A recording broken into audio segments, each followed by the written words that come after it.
pagi berkah dalam. Saya Abi Rahadian Permadi Ignatius, pengajar pendidikan agama Katolik di SMA Citra Berkat Tangerang. Saya adalah mahasiswa PPG Daljak Batch 3 tahun 2025 di Sekolah Tinggi Pastoral Kateketik Santo Fransiskus Asisi Semarang dengan nomor induk mahasiswa 25309021. Pada hari ini, Selasa 14 Oktober 2025, saya akan melaksanakan praktik uji kinerja yang dilaksanakan di SMA Citra Berkat dengan materi Gereja yang Katolik pada kelas 11 dengan model pembelajaran PBL. Selamat menyaksikan, Tuhan memberkati. Oke, selamat pagi teman-teman. Masih semangat? Oke, ya hari ini kita bersama-sama belajar, ya kan? Pelajaran kita di dalam pelajaran agama. Ada yang tahu nggak kira-kira? Sebelumnya Mister mau kasih tahu tentang pelajaran hari ini. Masih kan nggak pertemuan minggu lalu kita bahas tentang apa sih? Ayo, ada yang tahu? Gilang, boleh Gilang? Gereja yang kudus. Oke, gereja yang kudus ya. Sebelumnya lagi adalah tentang gereja yang satu kudus, Katolik, Apostolik. Nah, ini adalah sifat-sifat gereja dan hari ini kita akan sama-sama belajar tentang gereja yang Katolik. Benar seperti itu? Benar? Oke, bisa berdiri dulu sebentar semuanya? Oke, nah sekarang Mister punya sapaan yang baru buat teman-teman ya, untuk melihat apakah teman-teman semangat atau tidak, ya kan? Nah, kalau nanti teman-teman kalau Mister Agil menanyakan kepada teman-teman, how are you today? Jawabannya adalah good, very good, excellent, oh ya, oke? Bisa semuanya? Bisa? Kita coba ya. How are you today? Good, very good, excellent, oh yeah. Oke, ini sepertinya kurang semangat ya. Sekali lagi ya. Yuk. How are you today? Good, very good, excellent, Oh ya, oke, terima kasih. Sebelum kita duduk, ya kita gerak dulu nih ya, ya. Yuk, sebentar.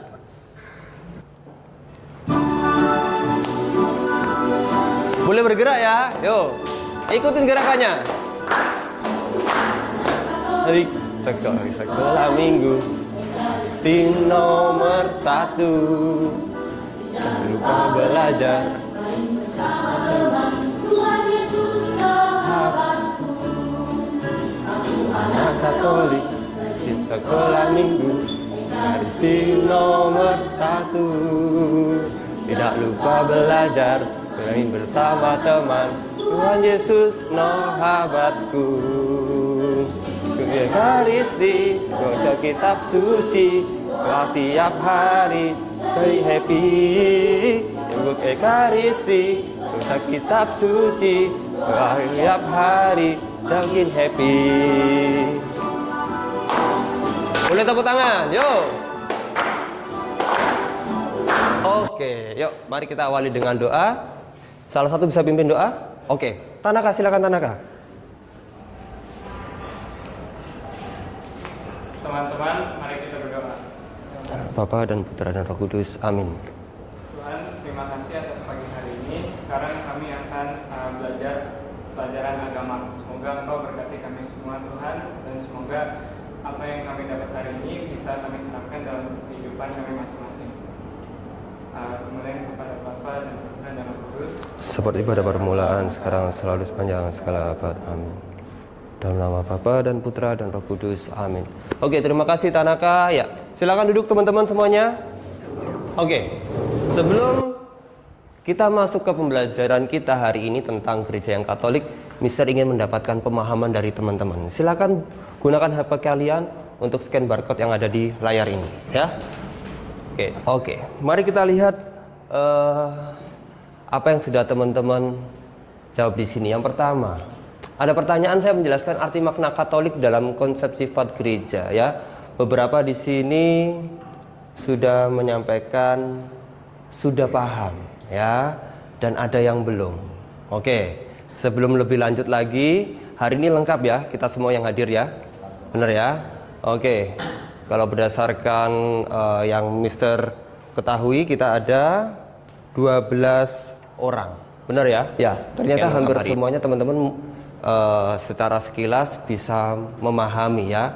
Karena sebelumnya Mister sudah kasih info atau materi ini di CK Learning ya, di platform kita. Oke, berarti teman-teman sudah sedianya membaca ya dari situ. Oke, yuk kita lanjutkan teman-teman perjumpaan kita. Barcode-nya tadi kita sama-sama bernyanyi nih lagu anak Katolik. Menurut teman-teman ya kan, apa sih arti kata Katolik dari lagu itu? Nah, boleh silakan untuk diisi ya. Apa arti kata Katolik?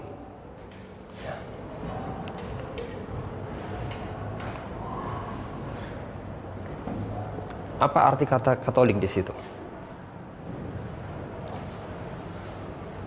Oke. Tadi kita sudah bernyanyi bersama-sama nih, ya kan? Silahkan.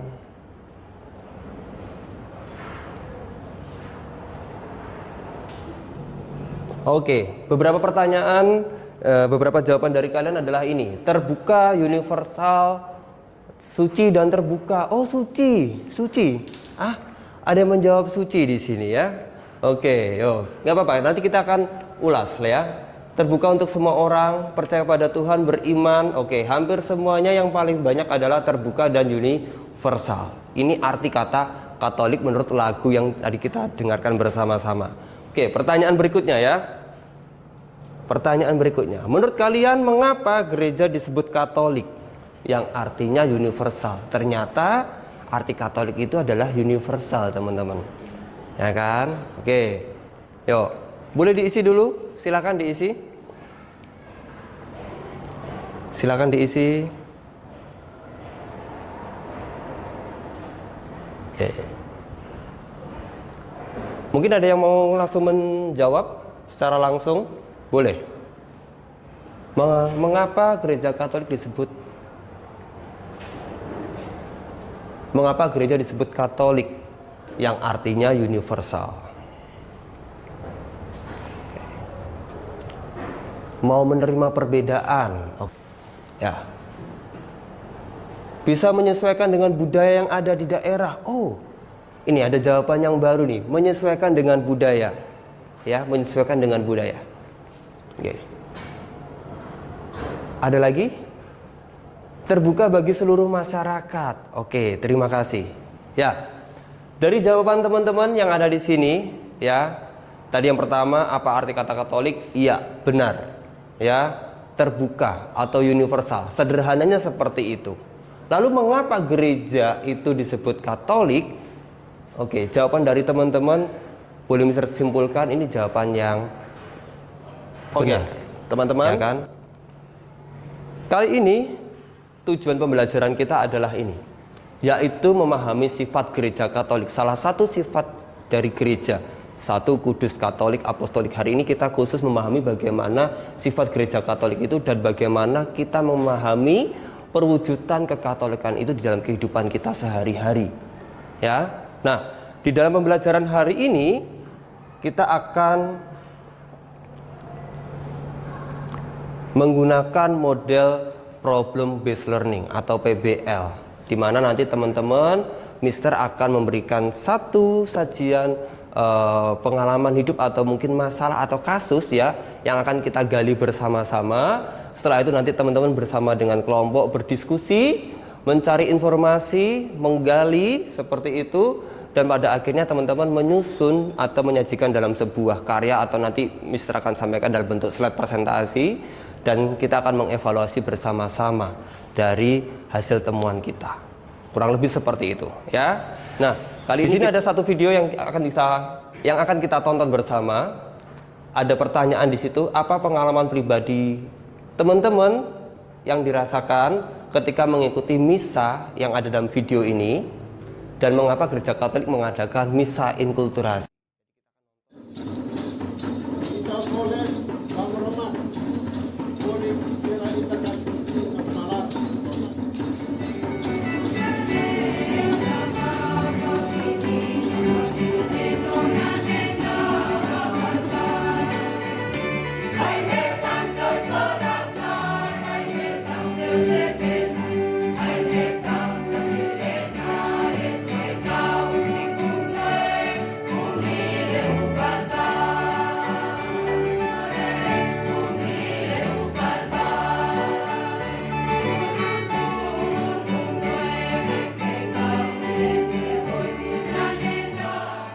Ya, dari video tadi ada yang punya pengalaman nggak sih kira-kira?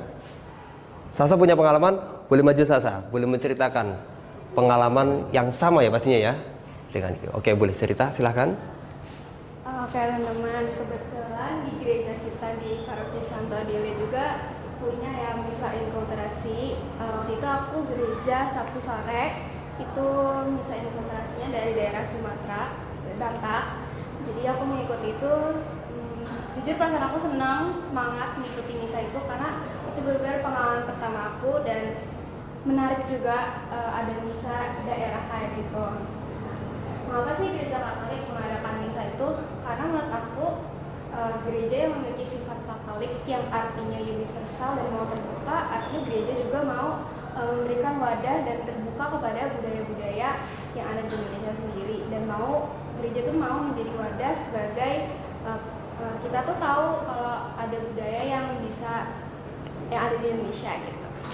Oke, terima kasih Sasa. Berarti Sasa ini pernah ya mengikuti perayaan Ekaristi atau misa inkulturasi ini ya di paroki kita ya, di paroki Santa Audelia. Ada yang pernah ikut teman-teman di sini? Ada yang pernah ikut?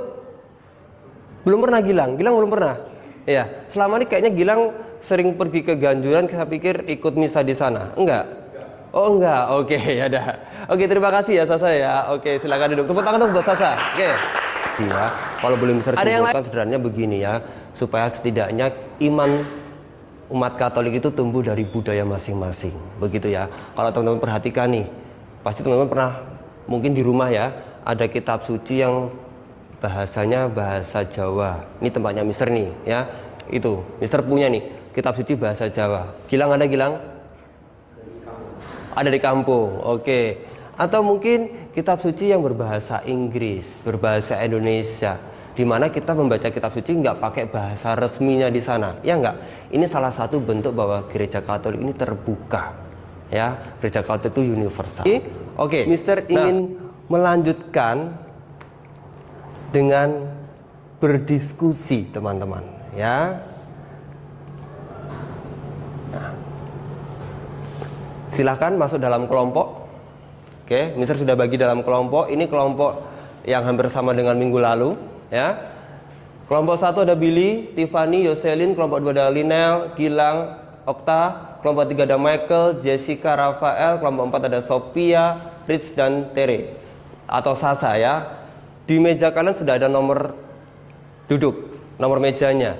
Silakan duduk sesuai dengan nomornya, sesuai dengan kelompok kalian. Silakan, yuk berpindah. Kelompok 1, kelompoknya Billy, Yuse dan juga Tiffany. Kelompok 2, mana kelompok 2? Boleh angkat tangan kelompok 2? Oke, sudah lengkap. Kelompok 3, lengkap?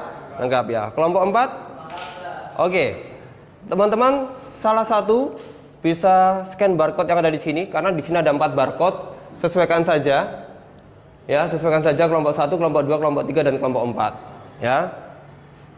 Selain teman-teman mengisi di barcode tersebut, nanti setiap kelompok mendapatkan LKPD yang pertama. Ya, silakan diisi di sini apa menjadi hasil diskusi kalian. Seperti itu, ya. Mister akan berikan dulu ke kelompok 4 2 pertanyaan. Pertanyaan pertama tentang apa sih arti Katolik atau Gereja Katolik menurut Lumen Gentium artikel ke-13. Benar, teman-teman? Benar ya? Oke. Yang kedua apa Jessica? Pertanyaannya yang kedua?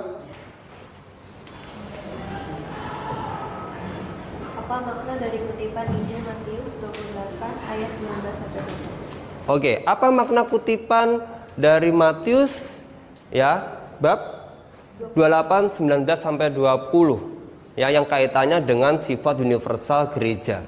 Seperti itu. Ya, saya beri waktu 10 menit untuk teman-teman bisa berdiskusi dan menjawab pertanyaan yang ada di sana.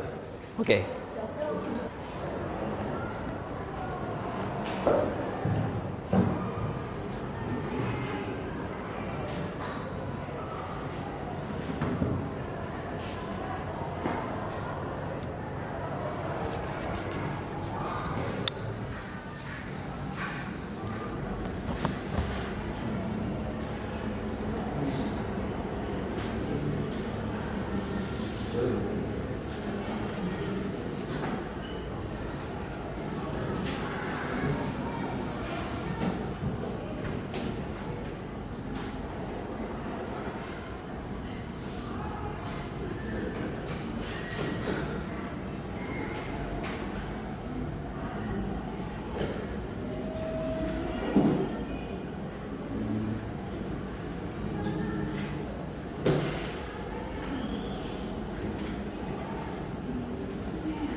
Siap. Oke, teman-teman semuanya, maka semua kelompok sudah menyelesaikan LKPD yang pertama, ya. Tadi di dalam LKPD pertama ada 2 pertanyaan. Pertanyaan pertama adalah tentang arti kata Katolik menurut Lumen Gentium artikel ke berapa? 13, ya. Oke, yang kedua adalah bagaimana makna dari kutipan Matius bab 28 ayat 19 sampai 20, ya, tentang sifat kekatolikan gereja ini. Seperti itu. Nah, dari sini kita akan masuk lebih dalam lagi, teman-teman, ya. Kita akan menggali lebih dalam lagi. Setelah kita memahami tadi, teman-teman di dalam kelompok, Mister perhatikan kalian bisa berdiskusi dengan baik, bekerja sama dengan baik. Ada yang tugasnya mencari informasi melalui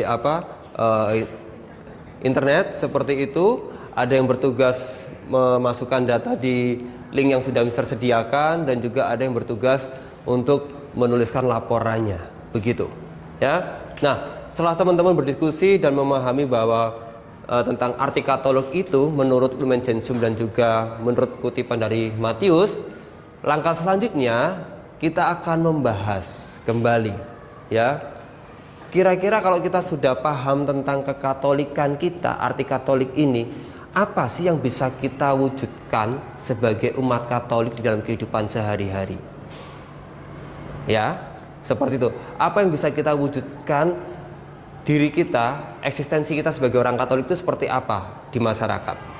Nah, oleh karena itu, Mister akan masih memberikan kesempatan buat teman-teman berdiskusi dengan kelompok sembari untuk mengerjakan LKPD yang kedua. Ya. Sebenarnya LKPD yang kedua ini untuk linknya teman-teman juga bisa cek di CK Learning, ya. Silakan nanti buka di CK Learning, di situ Mister sudah taruh untuk kelompok 1, kelompok 2 dan kelompok 3. Begitu, ya. Nah, di LKPD kedua ini ada 2 pertanyaan lagi. Pertanyaan pertama adalah apa saja yang menjadi contoh konkret di kehidupan sehari-hari yang mencerminkan sifat Katolik gereja.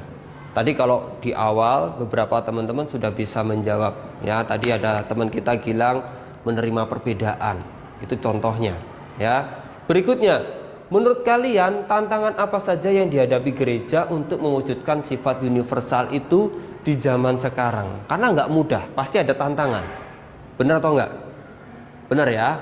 Oke, silakan buka di CK Learning, silakan mengakses di sana sesuai dengan kelompok kalian, dan Mister akan membagikan lagi LKPD yang kedua, ya. Oke. Untuk kelompok 4,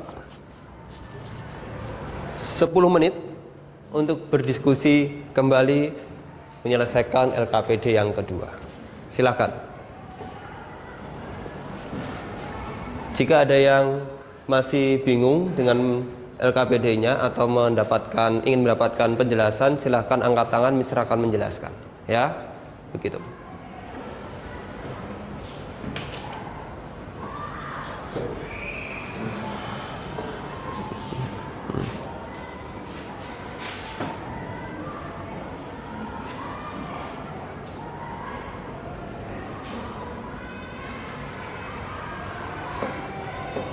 Oke. Ada? Okta ada? Okta? Hilang? Oke, tapi ada ya di CK Learning, ya? Oke, siap. Pastikan teman-teman mengakses sesuai dengan nomor kelompok. Teman-teman kelompok 2, ya. Coba boleh dibuka lagi CK Learning-nya. CK Learning-nya. Pastikan sudah sesuai. Oke. Sudah, ya? Oke. Ya, LKPD yang kedua, kelompok 2. Siap. Boleh dituliskan jawabannya di sana, ya. Oke, silakan.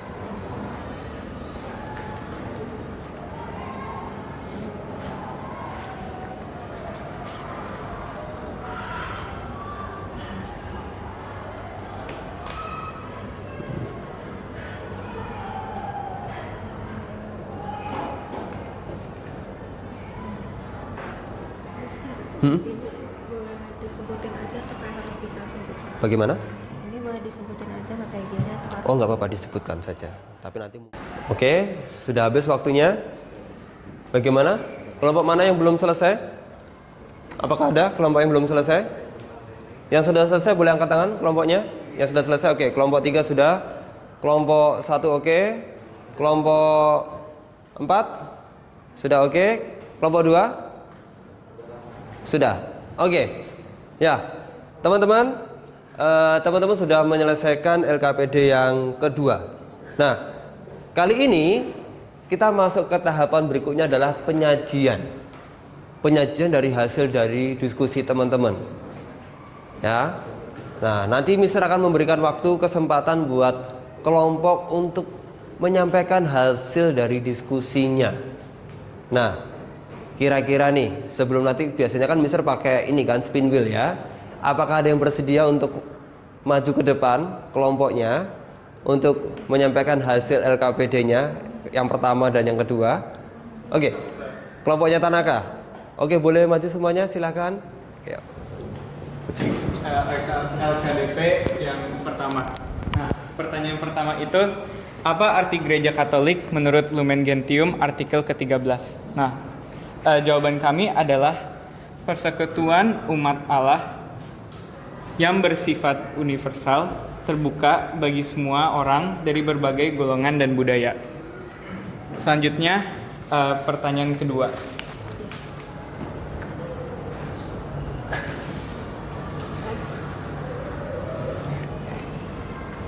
Terus untuk pertanyaan kedua, apa makna dari kutipan Injil Matius 28 ayat 19-20 tentang sifat universal gereja? Jadi dari hasil diskusi kami mendapatkan bahwa kita harus memberitakan atau mewartakan Injil tidak hanya pada satu golongan saja, tetapi dituju untuk seluruh umat manusia. Mungkin sekian dari kami. Apakah ada pertanyaan atau yang mau menanggapi? Oke, boleh Gilang. Terima kasih atas kesempatannya. Kalau melalui diskusi kalian kan tadi untuk pertanyaan kedua ada tentang apa makna dari Injil Matius 28 ayat 19-20 tentang sifat gereja universal. Pertanyaan saya mengenai ada nggak sih tantangannya dalam penerapannya penguatan gereja ya di situ. Lalu dan juga kalau ada bagaimana cara mengatasi seperti itu. Ya, kami izin berdiskusi 10 detik sebentar. Kan gue bilang ada tantangannya. Tantangannya yang tadi itu. Oke, izin menjawab. Yang pertama tuh dari tadi yang kami baca tuh tantangan itu bisa dari perbedaan budaya dan risiko penyimpangan dari ajaran gereja. Oke, kita beri tepuk tangan buat kelompok 3 ya. Terima kasih Jessica, Anaka dan juga Rafael ya. Dan juga tanggapan dari Gilang, pertanyaan dari Gilang. Ya, kita lanjutkan ya.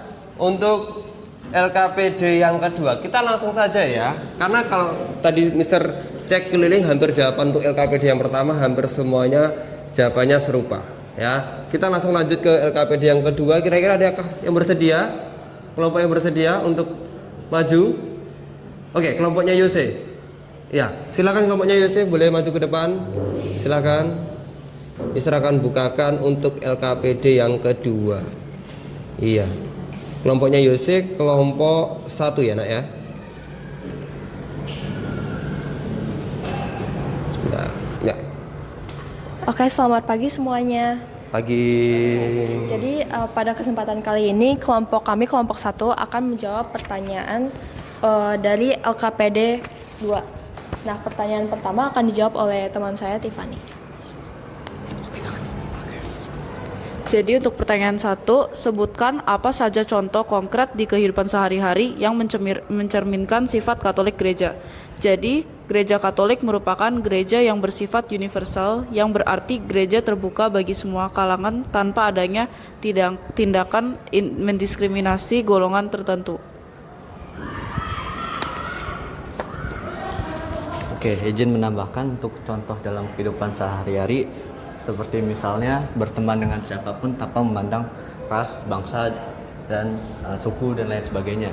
Karena gereja sebagai sifat gereja universal yaitu menghargai perbedaan. Secara sederhana dalam bahasa Yunani, Katolik ini berarti menyeluruh atau umum. Maka kalau dikaitkan atau ditambahkan dengan kata gereja, berarti gereja ini terbuka. Ya, gereja ini terbuka. Nah, Gereja hadir di tengah semua bangsa, terbuka bagi siapa saja. Ya, ini selaras dengan dogma gereja sebagai sakramen dunia. Gereja hadir di tengah-tengah dunia untuk terbuka bersama dengan dunia. Nah, berikutnya, ya, gereja itu Katolik karena ajarannya dapat diwartakan kepada segala bangsa. Ini juga selaras dengan perintah atau firman dari Tuhan Yesus terhadap budaya. Tidak hanya budaya, tetapi juga terhadap kelompok-kelompok lain atau agama-agama lain. Maksudnya apa? Bekerja sama. Ya, bekerja sama. Nah, Mister punya pengalaman waktu Mister OMK di tempat kelahirannya Mister di Blitar. Kita pernah kerjasama dengan kelompok Gus Durian. Kelompok Gus Durian adalah kelompok-kelompok NU, pemuda-pemudi Islam NU. Ya, dia sebagai kelompok Gus Durian. Kita punya kerjasama dulu. Kerjasamanya apa sih? Kerjasamanya adalah membantu korban bencana alam. Karena pada saat itu apa sih tantangannya? Nah, tantangannya dalam mewujudkan kekatolikan itu banyak. Perbedaan budaya dan tradisi. Ya, ini juga bisa. Ya. Terus selanjutnya, materialisme. Ya, menghadapi pola hidup yang mengesampingkan nilai iman dan rohani. Ya. Terus berikutnya apa? Kurangnya pemahaman iman. Itu juga bisa. Berikutnya apa? Konflik internal, intoleransi. Itu juga bisa menjadi tantangan dalam mewujudkan kekatolikan. Ya, berikutnya apa? Globalisasi. Ini juga bisa menjadi tantangan. Karena kenapa? Karena ada arus informasi yang mungkin tidak bisa difilter dengan baik sehingga terjadi miskomunikasi di situ. Dan dengan profil pelajar Pancasila, ya ini ada kaitannya sekali. Ya, gereja Katolik dengan profil pelajar Pancasila. Karena di dalam profil pelajar Pancasila ini kita salah satunya dibentuk bisa berkolaborasi. Bener nggak sih? Salah satunya adalah tadi sederhananya apa yang kita lakukan tadi ini juga menumbuhkan karakter profil pelajar Pancasila. Teman-teman berdiskusi ini adalah salah satu bentuk berkolaborasi. Harapannya setelah pelajaran ini teman-teman di luar sana dengan teman-teman kelas lain, teman-teman sekolah yang lain atau teman-teman di masyarakat, kalian bisa bekerja sama. Ini salah satu menunjukkan eksistensi kita sebagai orang Katolik. Oke, ya. Kita lanjut. Selanjutnya adalah kita merefleksikan. Ya, tahap terakhir adalah kita merefleksikan setelah apa yang kita pelajari dari awal sampai tadi di hasil presentasi. Mari kita merefleksikan. Sebenarnya apa sih yang saya dapat? Nah, teman-teman boleh scan barcode yang ada di sini untuk menuliskan hasil refleksi dari teman-teman semuanya. Oke, Okta boleh scan barcode Okta ya. Silakan.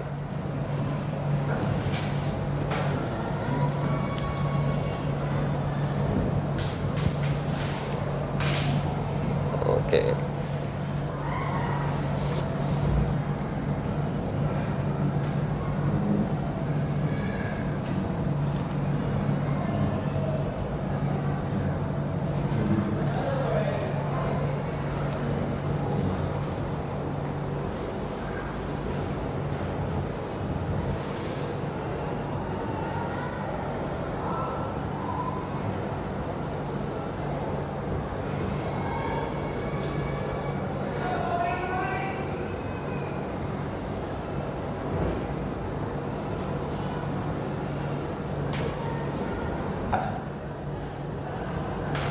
Oke.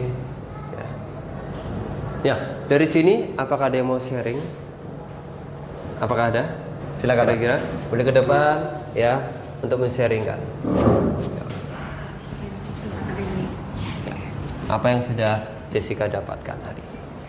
Jadi hari ini aku jadi belajar kalau misalnya ternyata gereja itu juga mendukung loh perbedaan yang ada di sekitar gitu, dan juga lebih peka terhadap keberagaman yang ada. Dan dari situ juga kita sebagai masyarakat gereja gitu ya harusnya lebih sadar bahwa kita juga harus menghargai keberagaman yang ada. Terus ternyata banyak juga contohnya yang ada di sekitar kita, misalnya kayak misa inkulturasi yang ada di gereja gitu. Mungkin sekian dari saya, terima kasih. Oke, terima kasih, tepuk tangan buat Jessica ya. Oke, ya teman-teman, pertemuan kita, pembelajaran kita, topik tentang gereja yang Katolik menurut Mister sudah selesai dan kita bisa akhiri perjumpaan hari ini. Sebelumnya boleh berdiri dulu semuanya. Ya, Mister ingin tahu semangat teman-teman, ya kan? Seperti yang tadi, yuk. Oke, sudah siap? Sudah siap? Oke. Who are you today?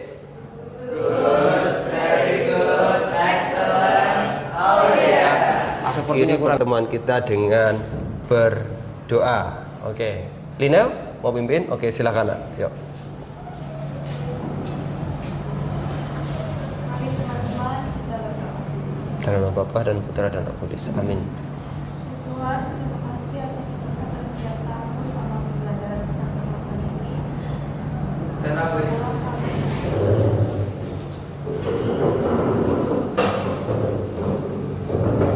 Reading to our teacher.